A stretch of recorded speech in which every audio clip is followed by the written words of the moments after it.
So I'm excited to be here today with Byron Calhoun of Calhoun Funeral Home and Cremation Service, talking about his experience as a leader in the industry.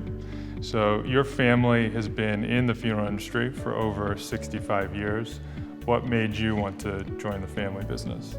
Well, I just saw how my father served his community and how dedicated and loyal he was to the community and how he helped people during a very difficult time. And I just felt like just an opportunity to serve and to follow in his footsteps really motivated me. You actually have several degrees, including an MBA. Can you talk some about how your business degree has impacted your approach to the industry?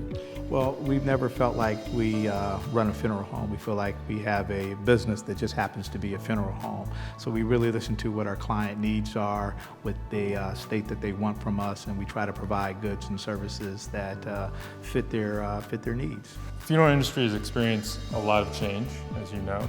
Can you talk some about the markets that you serve and some of the more recent changes that stand out in your mind and kind of how Calhoun has addressed those? Well, there are several. I mean, people are looking for very personalized services. Cremation is something that has certainly exploded on the market, and we've actually put in a full service crematory, being able to provide those services to our clients that are looking for that option. And speaking of cremation, can you talk about some of the misconceptions that people may have?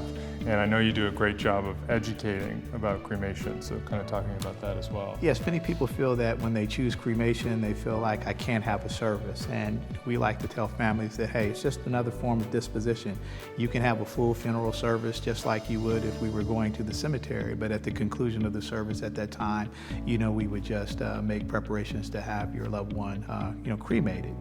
And other families choose to, not have any type of viewing. They can have some type of memorial service. So we want to explain all their options and, let them choose whatever's going to be best for their situation. You've had experience and a lot of success hiring staff from outside the funeral industry, including some directors. Can you talk about the types of things that you look for and your experience with that process? Yes, we look for people, number one, they have a heart for people. And we look for folks who, are highly motivated, wanting to serve. We look for people who may have had a sales background or a background in hospitality, and talk to them about funeral service and see if there's something that they feel like they could be passionate about. And we found a lot of people who feel like this is an industry they really could be passionate about, and and are excited to join our team. And I know that community involvement is something that's really important to you. Can you talk some about that? Yes, that's something that my father believed in very heavily, and that's giving back. We were always taught to whom much is given, much is required. So we tried to support, whether it's a Little League baseball team, senior bowling team, scholarships. We founded a scholarship way back in 1975 that we still give out today. We just feel like we have a responsibility to give back to the community that has supported us so many years. Great, it's the exact right approach. And I really appreciate you taking the time to speak with us today about your experience in the industry. My honor.